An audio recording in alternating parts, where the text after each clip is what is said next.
Help picking between two guys.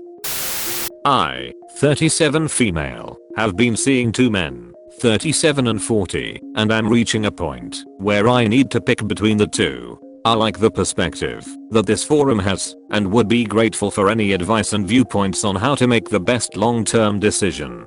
I haven't made the best choices regarding men in the past, so would like to tap into the wisdom of red pill women. Bachelor number 1, 40, ambitious and very successful, with multiple degrees from Ivy League universities. Works in a lucrative field, travels a lot but doesn't have to actually work that much and has flexibility. We are a good match intellectually. I'm not as wealthy personally, but my family is well off, so socioeconomically he is more of a fit. I'm not trying to be elitist or snobby, but it seems sometimes these things do matter. He has said unprompted that he wants to get married and have kids as soon as possible. Given my age, I also want to have kids as soon as possible. My concerns are that he broke off his last engagement because he didn't feel ready. I worry this is a sign that he doesn't know himself well. Also, I know and have dated many PhDs. They tend to be so wrapped up in themselves, like their time and effort is inherently worth more than that of others. He is also an only child, tendency to be self-absorbed, and most successful career people I know have managed to be successful because they are so selfish. He is also very handsy, and I have to keep telling him to slow down physically. Is this a sign that he is selfish? He otherwise is respectful, etc. Bachelor number 2, 37, physically more attractive to me. I like his energy and positivity. Chatting with him makes me happy, and I look forward to seeing him. Our communication is more frequent and wide-ranging. I prefer him, but am worried that I like him for superficial or unsustainable reasons. Sexual attraction. He is not wealthy, but he is financially responsible. He owns his house outright and is very responsible in general. His family is middle class. He says things like "I won't ever try to change you," which, to someone who grew up with a hypercritical family, is music to my ears. I nearly melted. He also wants to get married and have kids.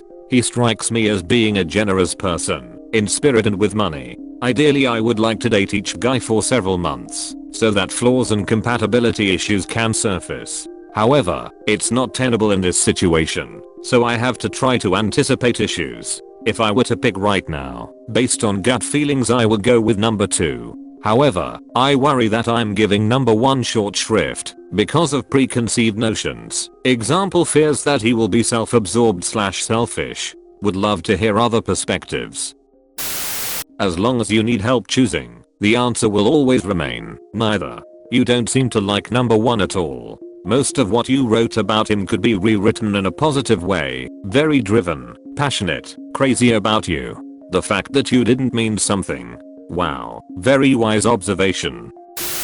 Unless money is the most important aspect of a relationship to you, seems like guy 2 matches you better in every way other than financially. The only reason guy 1 is being considering by you at all after reading this is because he is wealthy and has prestigious degrees. You say he matches you better intellectually, except you don't mention that you have good conversation. That's usually a sign that you aren't on the same level intellectually. Maybe you want him because he is smarter than you, but it sounds like he either believes he is smarter than you, or he actually is smarter than you, and you just don't relate to each other well. Guy 2 is the better option, unless money and status is more important to you than compatibility. You're right about the distinction between intellectual compatibility versus good conversation. With number 1, I feel that I don't have to explain references as much, and he gets my sense of humor, which is quite dry. However, he is not very self-revealing. I'm not sure if this is because he is just a reticent person, or if it's because he doesn't see me as an equal or as a worthy confidant, as you suggest. The latter is quite possible, and I plan to explore this further. The idea of being with someone who patronizes me is not appealing. Regarding number 2, it's recently become clear that he is not as reliable or sincere as I originally thought he was. I'm sad and confused about the whole thing.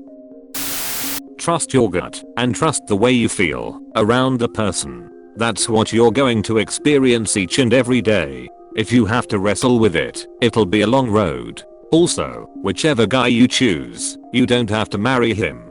This is just the next step in courting. I hope you won't put too much pressure on yourself. I have been putting a lot of pressure on myself to get it right because of my age and wanting to have kids, and because I feel guilty for seeing more than one person at a time. I think this guilt is unnecessary because it seems like that is what many people do. See my reply to another comment, but nonetheless I struggle with it as it's not really my nature. I will try to remind myself that this is just the exploratory, courting stage so that I'm not overthinking everything and becoming too emotionally invested early on. Thank you for the reminder. Guy number 2. Small note, I have also dated PhDs and concur with your assessment. While not all guys with PhDs are like that, the ones that I know do have a tendency to put themselves, their time, and their projects first. Money is nice, but after a point study after study says that it doesn't bring additional happiness. This is a philosophical question that you ask. Bachelor number 1 seems as a fixation of the red pill archetype, an alpha male who can take care of you, and there is much scientific evidence that suggests sexual attraction to a male who has more wealth, because more wealth can equate with benefiting the well-being of the offspring. Bachelor number 1 seems to be a fixation of your evolutionary instincts to reproduce with the most fittest male who can provide the best outcome of survival for your offspring. Bachelor number 2 seems to be the individual that you enjoy spending your time with. Love seems to be a heavy motivator of your perception psychologically. Look at the diction, the syntax, the mood, the tone, and the details with which you speak about him. He makes me happy, and he is music to my ears. Happy, music, and attractive are positive diction that ascribes your affection towards him. But a very great indicator of marriage length usually has some connections with wealth, and it seems that he fits that criteria of meeting your satisfaction for wealth. It depends on your value system. If your primary goal is to provide an environment for your children to thrive in, nothing else, Bachelor number 1 seems to provide genes precisely towards that goal. Intellectual genes. If you will value love and affection to the extent that your diction and syntax is suggesting for the second bachelor, you will definitely live a fulfilling life. You won't be living in luxury with him, but bachelor number 2 will provide for you and your family with immense love and care. The above is my assessment and reasoning. Opinion. From my own value system, I would suggest the second individual because there seems to exist a possibility for a much longer and fulfilling relationship. The man covers all different aspects of what you desire. Of course, the first bachelor will pop out kids, who will be a reflection of both of your intellectual ideals, but the second individual also has some sense for reason, and can act as a benefit for your kids, and most importantly, you. Children are important, but living an unfulfilling life is a horrible way to live.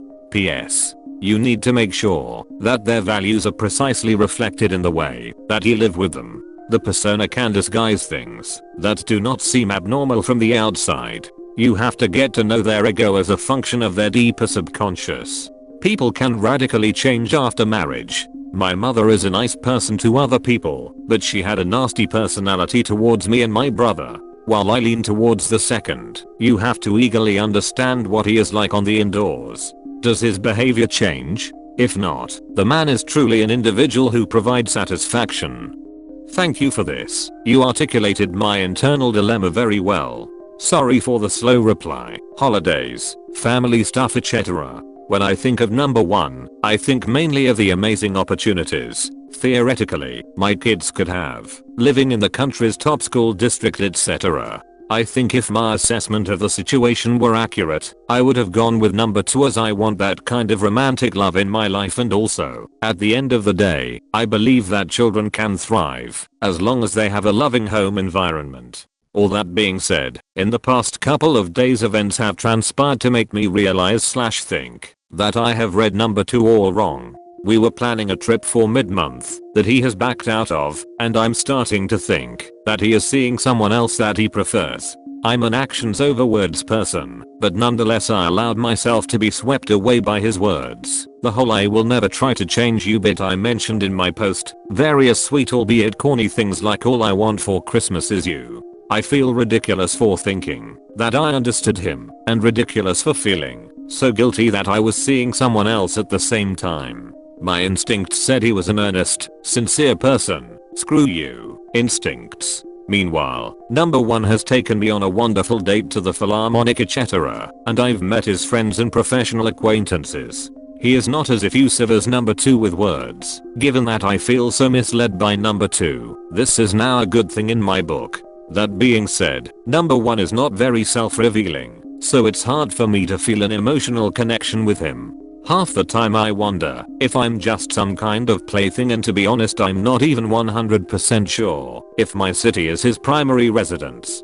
He is slow emotionally yet fast physically. Number 2 is more cautious physically, but, superficially, fast emotionally. I think this is getting at the inside/outside of someone that you mentioned. It's so hard to discern who someone truly is. I'm not feeling very optimistic at the moment, and think that I'm back at square one. Thanks for watching. Don't forget to subscribe.